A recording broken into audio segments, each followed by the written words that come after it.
This video is rated mature. So if you're watching this near release, 1, hope you've had a great Pride Month, and 2, we are about a few days away from the next Jurassic World movie's release. And I gotta say, I'm pretty hyped. It's a newer take on the franchise in terms of ideas, and it's gonna go back to its horror roots, which is freaking awesome. And the visual presentation from what I've seen is stellar, way above anything we've seen in the franchise since the first film, so it looks pretty dope. Jurassic Park is dope. So because of this new film, I figure I better catch y'all up to speed on what to expect from this franchise and look back on how far we've come. And so without further ado, let's start off with the first film, Jurassic Park. Okay, so this is the best one, and there is no contest. Not only is this movie just amazing in terms of its story, it's also one of the most revolutionary movies of all time. From the advancements in CGI the film helped spearhead, to the hydraulics and puppetry used for the dinosaurs leading to the film's 3 Academy Awards, to the astounding box office records it set, it's an amazing movie. And the best part is that the film itself earns all the praise it gets. It's that good. Steven Spielberg adapted a great book into this awe-inspiring piece of cinema, and I'm so happy it exists. The performances are amazing all around. Sam Neill showcases a great, simple character arc with him slowly becoming nicer and caring towards the kids. Speaking of the kids, I think they do a great job, especially Joseph Mazzello as Tim. I do think Lex is a bit annoying and also probably one of the most cuttable characters in the film, but I don't know, I didn't hate her enough to actually want her out of the film, and I think Ariana Richards did a good job. Jeff Goldblum brings a hell of a performance and is easily one of my favorite characters in the entire franchise as Ian Malcolm. Also, yeah, sure, he's hot, I agree. Laura Dern also brings a great performance, and I was actually really impressed with how much I enjoyed her character, and I really love this very serious conversation she has with John Hammond. Great performances from both actors.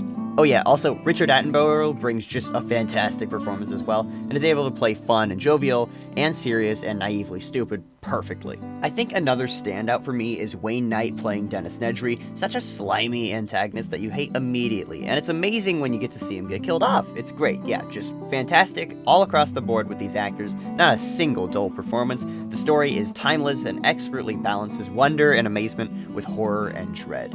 And it's also amazing that we go a full hour into the movie without really seeing many dinosaurs besides the Triceratops and the Brachiosaurus, and you can still be so engaged with the plot. What can I say? It's just so good, dude. The only things I can really criticize about the film are the plot holes that do kind of build up as the film goes along. Wait, isn't that door supposed to be open in this scene? Wait, why is the T-Rex paddock seemingly like level with the cars in this scene? And then in the next scene, it's like on a 100-foot drop. Why isn't Tim helping out? He could easily give Ellie the gun. He isn't doing anything. How did the characters in the Velociraptors not see or hear the T-Rex coming into the building? Also, how exactly did the T-Rex get into the building? All things that are very easy to complain about, but honestly, it doesn't detract from the film at all. Just a timeless and amazing classic that still holds up extremely well today. Now, after Spielberg had his success with adapting the first book, Michael Crichton, the author, decided to write a sequel so that Steven could have a reason to make a sequel. And how well did he do adapting the second book? Well, let's find out with the next movie, Jurassic Park: The Lost World. Yeah, I know, the film is technically called The Lost World Jurassic Park, but in all honesty, I find that a bit stupid. I know it's from the books, but I still find it stupid. We don't do that with any other film in the franchise, so I'm not gonna do it with this film. Anyway, how is the film? Well, I can tell you one thing. It's almost nothing like the book. Like, it's almost a completely different story. But I ain't gonna compare the differences because this ain't a channel about books. What's going on behind me? What are you doing? Hey, editor, what are you doing? Why are you going to my channel? What are you doing? What are you doing? Yeah, that's my channel. Wait, where are you? No, don't go to it. Don't go to it. No, I think I know what you're doing. Please don't. That's really gonna ruin my last point there. No, don't click on that, please. Don't click it. No. Good morning, everybody. My name is Box's Block, and welcome back to the BBC Box's Book Club. Today on... So anyway, this film follows Ian Malcolm, which on paper sounds like an amazing idea. Wow, you're telling me that I get to watch a Jurassic Park movie centered around my favorite character in the franchise, and Jeff Goldblum has a sexy beard? What more could you want? Well, I hate to be the bearer of bad news, but this movie is only just okay. It almost has the same effect that Cars 2 has, where you slowly realize that making a movie centered around a goofy side character isn't really a good idea. Now, with that being said, Jurassic Park The Lost World is way better than Cars 2, and it's obviously the better movie. By like a landslide, that's not even close. But this movie just doesn't have that spark, you know? There isn't anything super compelling going into this film. The CGI and practical effects for the dinosaurs are still impressive, but they aren't anything new. We've seen this stuff before in the first film. Jeff Goldblum looks bored, and it doesn't look like he really wants to be here at all, but luckily, that works in his favor because the Ian Malcolm character isn't very joyous anymore. But still, part of the reason Ian Malcolm was such a fun character in the last movie was because he had charisma and was charming, so to see an entire movie where he isn't really like that is a bit unfortunate. The other characters range from okay to why the hell are you even in this movie? So there's this character called Sarah Harding, who's Ian's girlfriend and serves as his motivation to go back to a dinosaur island. Cool, sure. Whatever. My main problem with her character is that we're told that she is this really smart animal researcher who knows what she's doing, but she does some of the dumbest, most unprofessionally stupid things I've ever seen a character do, and it's bewildering. She touches a baby Stegosaurus and almost gets herself killed. She helps steal a baby T-Rex, and because of that, gets the only smart character killed. She lets trash accumulate in her tent and lets her dry, blood-soaked coat hang above her, which lets the T-Rex smell her out, which gets almost the entire camp killed. And it's insane because at pretty much every opportunity, a character will make a point to say, oh, Sarah's the smartest character here, which is insane because people like Roland and Eddie Carr exist who are way smarter characters and get screwed over in the process. It's like the Rory Gilmore effect where every single character is telling you that you're the smartest person there, but you have nothing to back that up. Don't worry, I'm also working on some Gilmore Girls videos, just hang tight. But other than that, she's fine, whatever, I don't care anymore. Kelly is Ian's daughter and doesn't accomplish anything besides some convenient gymnastic skills near the end of the movie. Okay, so something I hate about the Jurassic Park franchise is the child characters that are in every single movie, because they never do anything and only serve to add suspense and danger. But the thing is, the child characters aren't gonna die, that's never gonna happen, so they end up taking up screen time and being extremely cuttable characters, which is something I hate in any movie ever. I hate it when there are unnecessary characters taking up screen time. It just makes me feel like I'm wasting my time watching a movie. Now, I have two exceptions to this hatred I have. One, the Hobbit trilogy, which is just hilariously stupid in every single way, so having 20 different characters that are extremely cuttable doesn't bother me at all in those movies. And two, of course, the characters in the Jurassic Park franchise, because it usually means that if you are worthless, cuttable character that doesn't add anything, you'll most likely be part of a cool dinosaur death scene. But unfortunately, life isn't fair, and sometimes a Jurassic Park movie gives you a worthless, cuttable character who doesn't add anything and doesn't die. Case in point, Nick Van Owen. He's this masculine handyman environmentalist. That's it. That's his character. He doesn't add anything besides call in a rescue helicopter and steal a baby T-Rex, which we all know how that turned out. I feel like his character traits could have just been rolled into Eddie Carr's character because the difference is that Eddie's a smart character and Nick is not. I'll talk more about Jurassic Park kills a bit later, but in my opinion, Nick Van Owen should have just died sacrificing himself, especially because he adds nothing to the film, and after he calls in the rescue helicopter, he isn't in the movie anymore, and there's still a big chunk of movie after they leave the island, so it's just insane how little he matters. Anyway, the rest of the characters are fine. Most of them are dinosaur food, which is good. One of them is racist for some reason. Whoa! Is that blackface, dude? The story is very much just okay. For a film that uses almost none of the source material, I actually think it turned out for the better. Look, I know I said I wasn't a book channel, but The Lost World is, in my opinion, not a very good book. You can tell that Michael Crichton really didn't want to make this book, but because of Steven Spielberg's beautiful eyes, he felt like he had to. Like in the first Jurassic Park book, Ian Malcolm died from his wounds, but then in the sequel, Ian Malcolm is alive, and the reasoning is on the same level as somehow Palpatine returned. Yeah, it's that bad. So I'm glad Steven Spielberg changed the story drastically, because I do think it makes for a better story. I mean, it's not even close to being as good as the first movie, but it still has a bit of that Spielberg charm to it. John Williams composed a new soundtrack, and it's actually pretty good.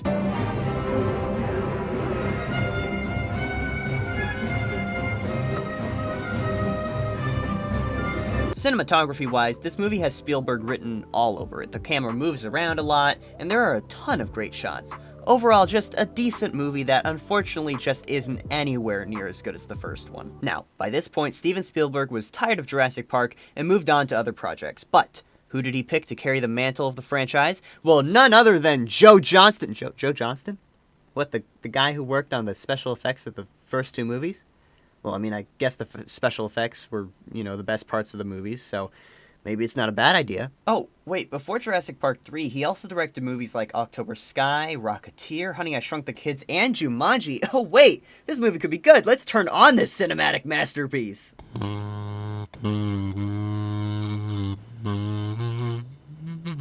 Oh, wait, never mind, this movie sucks. This film feels like a stupid spoof movie and not a Jurassic Park film. From the goofy title card, to the poorly rendered CGI, to the editing, to the truly awful dialogue. Alan! There is nothing in this film that is either good as the first movie or as fun as the second movie, and you can just smell the production troubles that this film had. Joe Johnston went into this film without a plan, and it's very obvious. The film follows Alan Grant as he is tricked into helping this divorced couple find their lost son on Isla Sorna Site B. And on paper, that sounds like a fun story, but it's executed so poorly and it makes me sad. There are only like 8 characters in this movie, which should mean I have nothing to be mad about, right? Every character surely must be important and therefore uncuttable, right?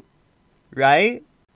Right. So Alan Grant is the star of our film, which I personally don't love. I feel like the first Jurassic Park was the more Alan-centric movie, and The Lost World was about Ian Malcolm, so I personally feel like it was a missed opportunity to have this movie center around Ellie. And if you really wanted Alan in this movie, I would rather Ellie and Alan be a duo again than have this guy tag along. Okay, pop quiz, what's this guy's name? It's Billy. It's Billy, possibly one of the most generic placeholder names I've ever heard of. Speaking of Billy, he adds almost nothing to the film. He's better than Nick Van Owen, at least, because 1, he's smart, and 2, he sacrifices himself at the end after all the pain he directly caused to the group by stealing the Velociraptor eggs, and it's a cool redeeming death scene, plus it's a sick kill for the pterosaurs, so his character is fine. Oh wait, he lived? Ah, god damn it, now I'm pissed. This film also has 2 of the most obnoxious characters in the entire Jurassic Park franchise so far. These 2 horrible characters are Paul and Amanda Kirby, who do nothing but scream and make horrible decisions constantly. The whole reason they do this mission is to save their son from this island, right? And there's this scene where they find out that Amanda's boyfriend is dead. Oh yeah, I should probably mention they are divorced, but I think that's pretty self-explanatory. Nothing. What did you say? Never mind. What did you say? But anyway, after Amanda screams and runs off, Paul and her have a sidebar where Paul is consoling her on the fact that her boyfriend Ben is now a rotting skeleton, but then she says, "It's not Ben, Paul. It's Eric." Like, what the hell? Your boyfriend is dead, dude. Can't you just care, like, a little bit? Anyway, the entire film, I was just so annoyed by them, and I wanted them to die at every opportunity. And I actually got excited when, at the end of the movie, both of them almost died to the Spinosaurus, but alas, they survived. Their kid named Eric is fine. He isn't in any danger because he's a kid in the Jurassic Park franchise, but at least he's smarter than literally every other kid character in the franchise. The 3 other mercenaries that they bring along are dino meat, so they don't really matter, except for Udesky. Udesky is cool, and I wish he lived because he's pretty much just Eddie Carr 2.0. Just a smart bald guy who gets killed because everyone else is dumb. There is one more character that's better than all of them, though, and that character is the Spinos Charlie! Charlie's the best character in this movie. No, I'm just kidding, it's the Spinosaurus. This guy is just a hater, and I love him. He hunts down the main characters for fun, and kills a T-Rex to show his dominance. This dude was angry that he got awoken from his afternoon nap, and made sure these idiots paid the price. I think the CGI and special effects are kinda cool, and when it's an establishing shot with a dinosaur, the CGI looks usually fine, but if they move too much, it starts to look just bad and poorly rendered, like the T-Rex and Spinosaurus battle for a couple moments there. It's just not great. The practical dinosaur hydraulics and puppets are really cool as they usually are, but it's very noticeable when they switch between practical and CGI, which I guess is a comment on how unimmersed I was the entire time during the film. We go pretty fast through the movie, and you don't get a lot of time to care about anything that's happening on screen. Like, the only times I went, oh, this is cool, I should probably pay attention, were when the Spinosaurus is on screen and the entirety of the birdcage sequence. Seeing pterodactyls pterodactyls in a Jurassic Park film for the first time is something that should be pretty big and impressive, and luckily, it worked out, and it's one of the most memorable things about the movie. Alright, so this movie is pretty sloppy and pretty bad, so let me lightning round through a couple of these miscellaneous notes I have real quick. Why are they treating this random riverboat sequence with the same energy as seeing the Brachiosaurus for the first time in the first film? There's nothing really impressive going on here. It's pretty much just, yup, those are sure dinosaurs, and that sure is the beautiful Jurassic Park music. It's just really weird. What was the point of showing this random Ceratosaurus's, like, reaction? Was he mugging to the camera? What was that all about? That was just really weird and confusing. Also, he looks like shit. Stop screaming, Amanda! Okay, but the random Charlie bits of him watching Barney and then cutting to these intense moments of the main characters being drowned to death by the Spino is pretty funny. Like, it's so weird and messes up the tone so badly, and it's just so hilarious. Hey, babe. Why are they treating the pterodactyls leaving the island as a good thing? This is bad. They left the island and might terrorize a city. Stop playing the Jurassic Park music, Joe! Anyway, this movie is bad, and I don't really like it, outside of a few cool dinosaur moments. After this movie bombed and was panned by critics, the Jurassic Park franchise stopped for a while. They tried making a fourth film for a while, but after multiple creative differences, the awful critical reception to the third film, and the very unfortunate deaths of Michael Crichton and Stan Winston, they decided to put the franchise to rest. Until 14 years later, when Colin Trevorrow's new take on the franchise came out, Jurassic World. Okay, fine. This one's pretty cool. This is the first sequel in the franchise that felt like it actually deserved to exist. John Hammond's park idea actually comes to fruition, and I gotta say, even if it will obviously not work out by the end of the film, it's still really cool to see how a functioning dinosaur park would work out. Like, oh my god, look at this petting zoo! The plot, for the most part, is actually very engaging for an original Jurassic Park story, with the main focus being around a genetically modified dinosaur that mixes a T-Rex with a velociraptor, the Indominus Rex. As the film goes along, though, the film does kind of go off the rails, characters make dumber and dumber decisions, the action and explosions get more excessive, and of course, the product placement gets worse and worse. The CGI is really impressive and awesome, but I'm also really sad that there aren't that many practical effects or practical dinosaurs. In fact, there is only one practical dinosaur in the entire film, and it's the dying Apatosaurus that Claire and Owen find. It adds so much more to the scene, and it's actually quite emotional because the head is in the same plane of existence as the actors, and therefore the actors can touch it and add way more to their performances because of it. Can you tell I love practical effects? Because I love practical effects. The characters range from actually quite enjoyable to, oh my god, either leave or get eaten because I just hate you, please, I hate you, go away. I actually wish we focused on the kids, Zach and Gray, more because for the first time since the first film, I was actually invested in the kid characters and was worried for them, even if they were in no actual danger because they're kid characters in a Jurassic Park movie. With that being said, I do think the divorce thing is quite needlessly melodramatic and unnecessary, like it barely has any point in the plot. Also, Zach emotionally cheating on his girlfriend made me pretty mad. Like, how come this guy has a girlfriend and he ogles other women, but I can't get a girlfriend at all for some reason? I'm not like Zach at all. I can't. Wait, damn it. I'm projecting again. Owen Grady is pretty enjoyable to watch, not just because Chris Pratt is a very enthusiastic actor, but because the Owen Grady character is actually pretty smart. He calls every dumb character out on their shit and is usually right. Plus, he's a badass. I mean, the writing kinda can ruin that badassery just a little bit by the excessive amount of epic one-liners. Who's the alpha? You're looking at him, kid. But for the most part, he's a cool character that I like a lot. Claire, on the other hand, is not enjoyable to watch, and look, I get it. She has to have a character arc where she learns that the dinosaurs are animals and that maybe she should care about her nephews, life, her heels. To be honest, I can't really pinpoint what her character arc was about, but anyway, the main point I'm getting at is I don't like Claire, and I find her very annoying. Vic Hoskins is fine as an antagonist, but it's really hard to take him seriously when his motivations and his villainous plans are very stupid. He wants to train the raptors to be weapons for the army? What? That's stupid. Animals are very unpredictable, and these aren't just any animals anyway, they're velociraptors, documented as some of the smartest pack-hunting killing machines to ever walk the planet. And he keeps bringing it up to every goddamn character like an insistent flat-earther. It's like every time he meets a new character, he's like, we could train these animals, I've seen you control them, I mean, they're basically dogs, right? And then Owen Grady will go, No, they only sort of listen to me because I've trained them their entire lives. Also, did you not just see them turn on me and almost kill me in the raptor cage? You were there. Also, his plan fails almost fucking immediately, and yet he still thinks it'll work. Well, it's a good thing he dies. Not very satisfyingly, but we'll get to that soon. I like Simon Mizrahi. I think for the most part, he's pretty smart. Like, sure, not closing down the park immediately after the Indominus Rex escaped was a bad idea, but his reasoning behind it was pretty solid. The very existence of this park is predicated on our ability to handle incidents like this. It was an eventuality, okay? Like, even if things got way worse after that, you do have to admit that's some pretty good leadership for the most part, and I was actually pretty sad when he died, even if it was by his own hubris. Lowry, the character played by Jake Johnson, is perhaps my favorite character in the entire franchise besides Ian Malcolm. He is so funny and such a realistic character in comparison to literally everybody else in the film. That first park was legit. And I love him. Judy Greer is only in the movie for like 2 minutes, but she really gets her money's worth out of those 2 minutes because my god is she doing incredibly. Okay, Matthew Carteropoulos is in the movie for a minute as the gyrosphere ride operator, and he's pretty enjoyable to watch. Also, I don't know how to pronounce his name either, so, yeah. There's this character called Barry, who is cool, like, I guess. It's weird he wasn't killed off, because after he's saved by the raptors, he isn't in the movie anymore, and doesn't matter after that, so I don't know why they didn't just kill him off in this scene. Who else am I forgetting? Yes, Henry Wu. Henry Wu is kind of cool to see after not seeing him since the first Jurassic Park movie. A bit of a nostalgia grab, but also it makes sense that he's the head scientist at Jurassic World after being responsible for bringing the first dinosaurs to life in the first place, you know?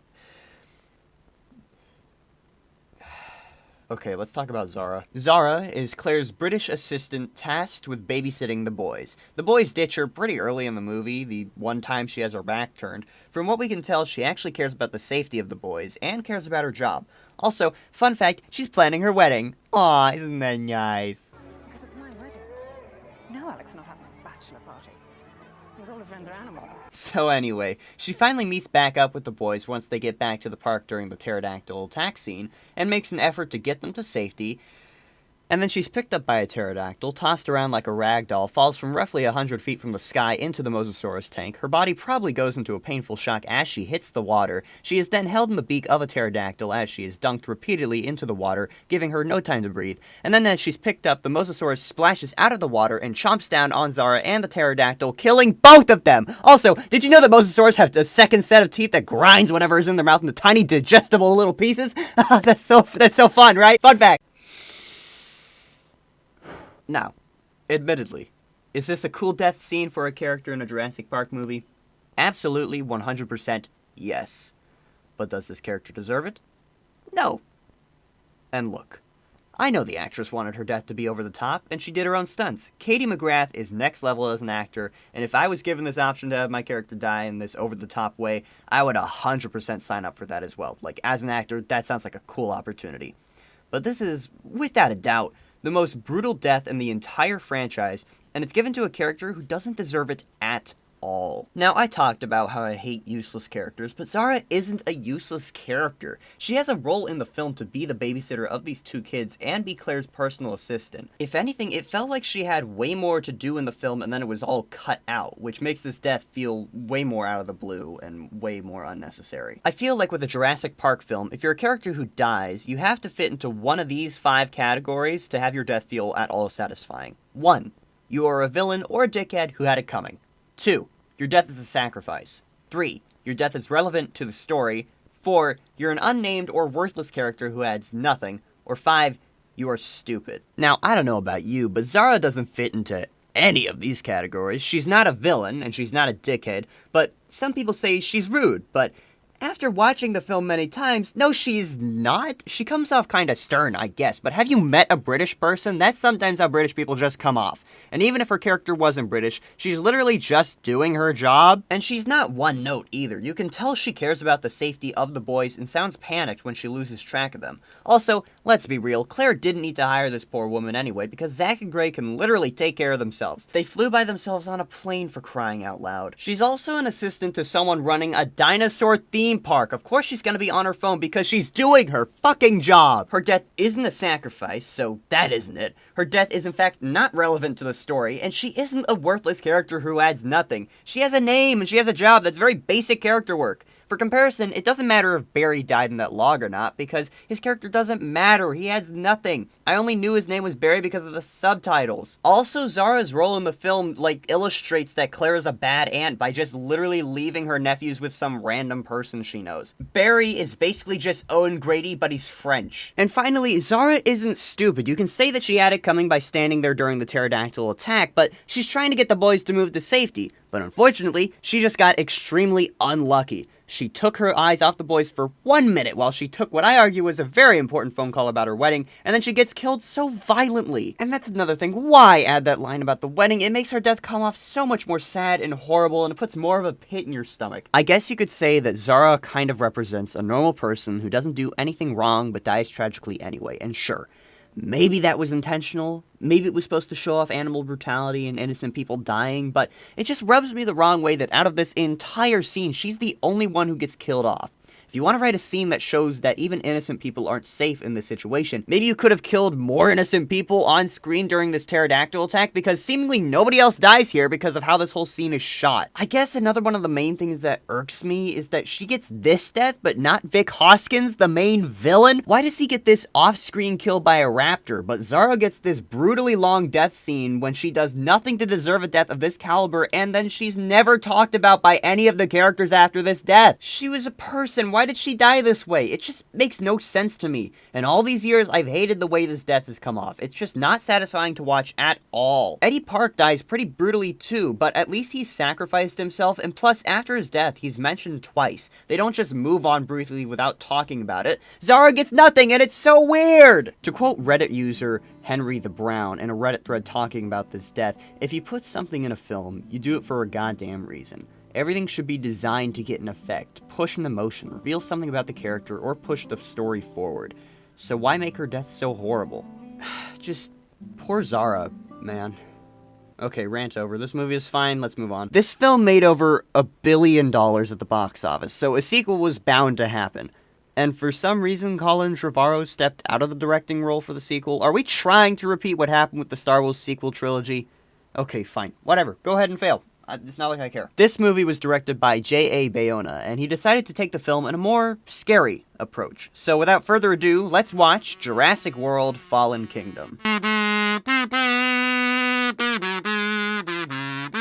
Okay, so you know how I made that comment that compared the Jurassic World trilogy to the Star Wars sequel trilogy? Well, I wasn't kidding. This trilogy has the same level of quality as the Star Wars sequels. Just listen to this. The first one in the trilogy is pretty good. A bit of nostalgia pandering here and there, and a bit samey to the original with some elements of its story, but with its new characters and new visual presentation, it feels like a very neat and new story. A good movie for the most part. The second film has some good ideas and some very bad ideas, which sucks because the visual presentation and cinematography are actually miles above what's been done in the trilogy, and for some reason, it's directed by a completely new director who doesn't know where to take the story and tries his best to take the narrative in a cool direction, but also have an artistic vision. And of course, the last film in the trilogy is directed by the same guy who did the first film, but he fucks it all up and makes the last film complete dog shit for some reason. Anyway, like I said in the comparison, this film does actually do some things right, but also does some things wrong, making this film pretty much just the Last Jedi of the Jurassic Park franchise. Let's talk positives first, since I've been kinda negative for most of this video. This movie is really fun to watch, and I will admit, the plot is very exciting. The movie tackles the issue of, should they let the dinosaurs become extinct again from the volcano on the island? Or should Congress save them like any other endangered animal? No, wait, Congress already decided not to save the dinosaurs in like the first 12 minutes of the movie. Cool. So anything the characters do from here on out could be considered illegal. The cinematography is actually really good. The way the camera moves is really creative and cool. Like, look at this gyrosphere underwater. It's so cool and something I didn't expect this movie to do. This film is also more horror-oriented, which is a great return to form for the franchise, and this style of pacing actually really works out for the film. Another thing I love is the return of the practical effects and dinosaur animatronics. J.A. Bayona looked at the last film's lack of practical dinosaurs and said, nah, let's bring it back. So that's really cool. The ending of the film is really cool, except for the one aspect of it, but the ending is really cool, with all the dinosaurs escaping, making Earth become an actual Jurassic world. It's so conceptually cool that it actually makes me mad that they didn't follow up the film with something that utilizes that concept to its fullest. I didn't say anything about the score for the last movie because, let's be honest, I had more important things to talk about, but since the score is basically the same, I figured I should probably mention it here. In my opinion, Michael Giacchino is the best cinematic composer of all time, so I'm very happy he did his magic for this trilogy. And the best part is that he's not just redoing the original John Williams score, he's doing his own thing and then occasionally sprinkling in some of that John Williams iconicness. The score is great, and it's one of the most consistent things about this trilogy. Jeff Goldblum is cool. I mean, his cameo is completely spoiled by trailers, and he's only in the movie for the amount of time that he's in the trailers, but he's still really cool to see. Anything else purely positive I can talk about? Nope. Okay then. So, this film is enjoyable, but it also heavily relies on you turning off your brain and not thinking about the stupid decisions the characters are making and the insane conveniences that are happening. The movie is full of dumb action shit, and unnecessary stakes. Speaking of the characters, for the first time ever, I don't have a lot to say. Owen isn't as badass as before, but he's serviceable, and oh wait, yeah, Claire is great in this movie, mostly because she is a completely different character. She's not an annoying character anymore, so that's cool. It made the film way more enjoyable. She also got rid of that stupid-ass haircut, so that's great. The new good guy characters, Zia and Franklin, are fine. Zia is smart, and Franklin screams. To be honest, Franklin probably could have been cut, but one, that doesn't exactly mean I wanted him to be killed off. I know, I'm very inconsistent about what I want to happen to cuttable characters. And two, I like Justice Smith, so I'm inclined to let this character slide, even if he dips out of the movie for a big chunk of the second half, therefore making him useless. The villains aren't really worth talking about because one, they are all cartoonishly evil and stupid, and two, some of them are just rehashes of characters we've seen before. Like, this Eli Mills guy is just Peter Ludlow again, and this Wheatley guy is basically just Roland Tembo again if he was an idiot who snuck into raptor cages to steal teeth. Yes, we will get to that soon. In fact, most of the first act feels like a rehash of The Lost World now that I think about it, with the bad guys capturing dinosaurs on a deserted dinosaur island, and the characters having some really arbitrarily stupid reason to going back to a dinosaur island. It's just, it feels the same, you know? Henry Wu is back for like 5 seconds and delivers possibly the funniest line I've heard all month. It needs a mother! There's this British babysitter called Iris who leaves the movie pretty early, which is a shame because there is a deleted scene in which she sacrifices herself to save Maisie from the Indoraptor, and it looked like a really cool deleted scene. Like, god damn it, Jurassic World Trilogy, the one time I want you to kill a British babysitter, you don't do it. There's a stupidly cartoony auctioneer guy who isn't in the movie all that much, but he's kinda entertaining, I guess. And then, of course, there's Maisie, who isn't in any danger because yada yada yada yada. You've heard me say that statement like 4 other times in this video, so I'll just shut up. And for the most part, she's just a cute little kid who functions in the plot to add some stakes. Whatever, fine, whatever, cool. But then she releases the dinosaurs from this death chamber and says, I had to.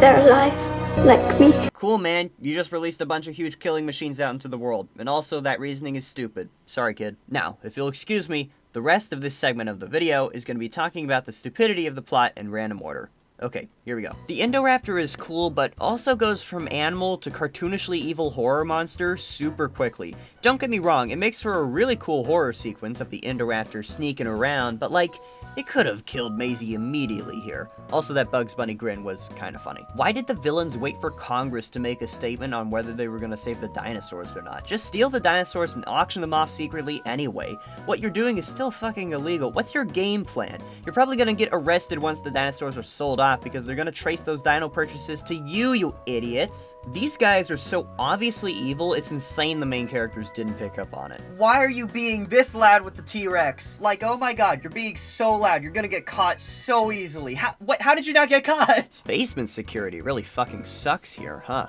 Why is nobody guarding the dinosaurs or Claire and Owen's cage? That seems like an oversight. Why did you think he would pick up the phone for you willingly? Discount John Hammond probably should have seen this coming. Also, Eli Mills is so extremely lucky that he was able to pass off Lockwood's death as just a medical casualty. Why didn't the bad guys kill Claire and Owen here? They put them in jail? What's the game plan keeping Claire and Owen in jail? At least if you kill kill them, you can pass it off as them dying on the dinosaur rescue mission. But if you keep them in jail, you're gonna have two humans who will immediately tattle on you to the cops when the cops eventually show up due to your illegal dinosaur auction. These dinosaurs are going for way too cheap at this auction. Only 6 million or whatever for an Ankylosaurus. I know that ain't pocket money, but these are dinosaurs that were genetically brought back to life. Surely they're around like the $700 million mark, maybe even $1 billion. These creatures are way more expensive than 6 million, I'll tell you that much. I've discussed already how stupid training dinosaurs for the army is, and it's still a stupid idea that's gonna backfire fucking immediately. I ain't budging on that. These characters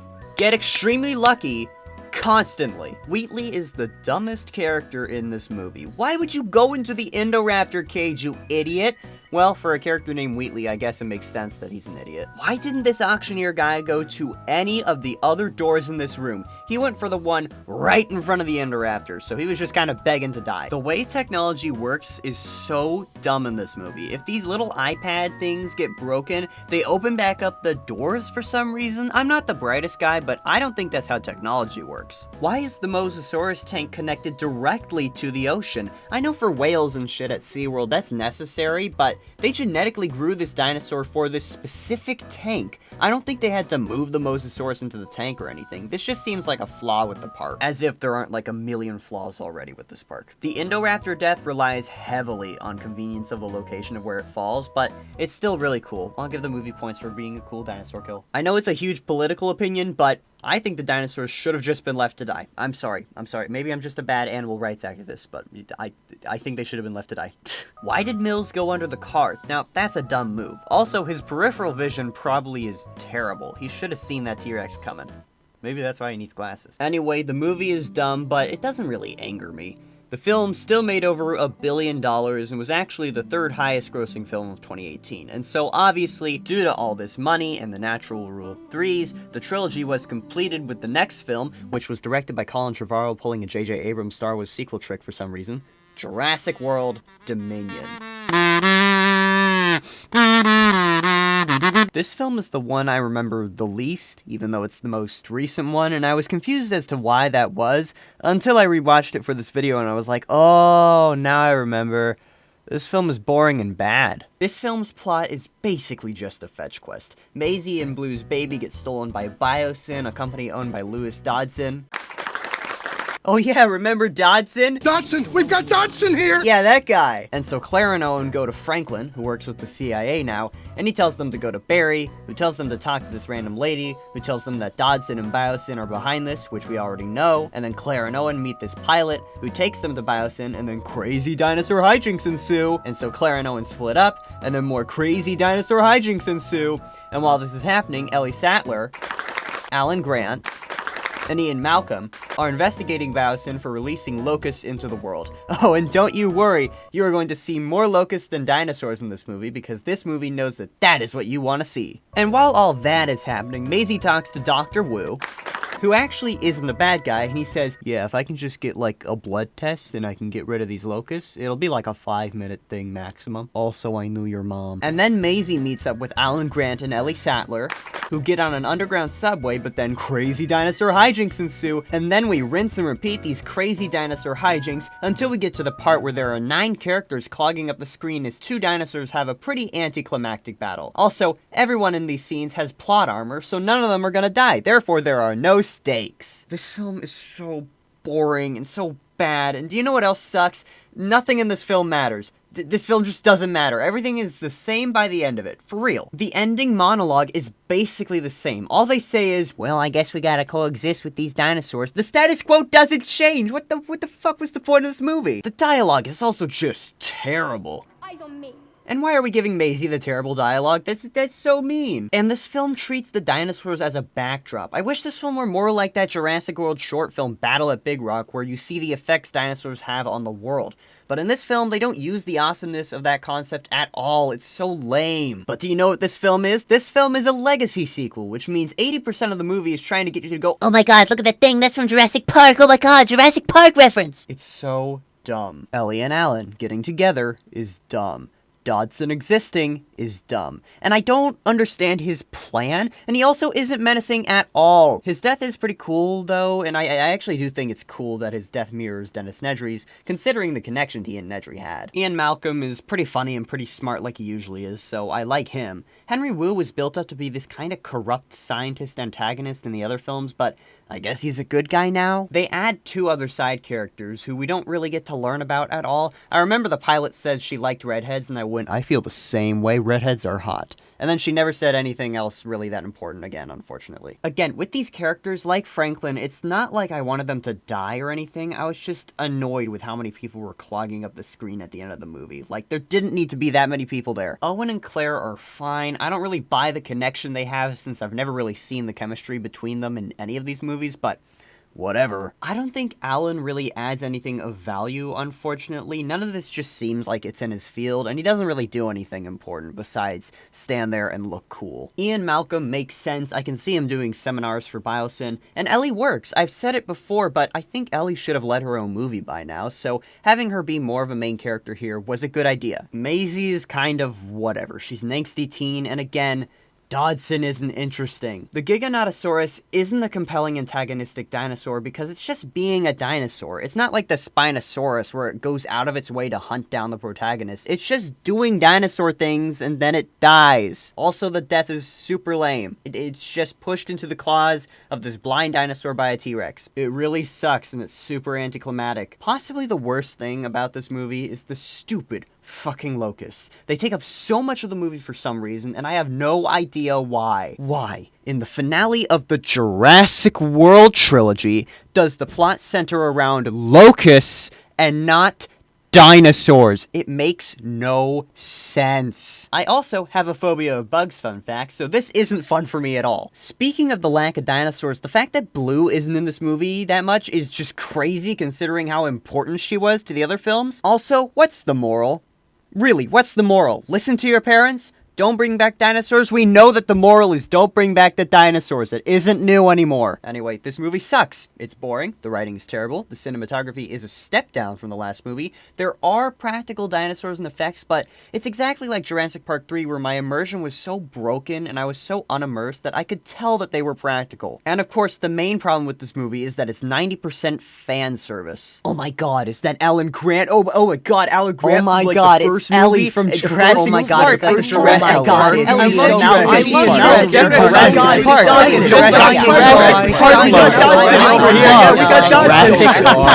Jurassic Park is so cool and awesome and hot. Did I say hot? Yes, I said hot. Because Jurassic Park is cool and nerdy. If you love Jurassic Park, you will get all the ladies or the men, but I mean that way. I love Jurassic Park. And no, I didn't watch the extended cut because I don't care enough. I don't like this movie. Watch Battle at Big Rock instead. It's way better and more fun and interesting. Well, that's it. We finally come to the end. The next film comes out in 2 days from this video's original upload date, and I will be watching it because it looks interesting. And what did I learn from this experience? Jurassic Park is the best and it's really good. The Lost World is fine. Jurassic Park 3 is bad. Jurassic World is mostly okay except for the Zara stuff and the writing. Fallen Kingdom is dumb, but I kind of vibe with it. And Dominion is boring and dog shit. And if I were to rank the films, it'd look like this. And if you disagree with it, I don't care. Alrighty. Thank you guys for watching. That was a long video, and I'm really tired, so I'm gonna go start Red Dead Redemption 2 because my cowboy hyperfixation needs to start immediately. Smiles to you. Bye-bye.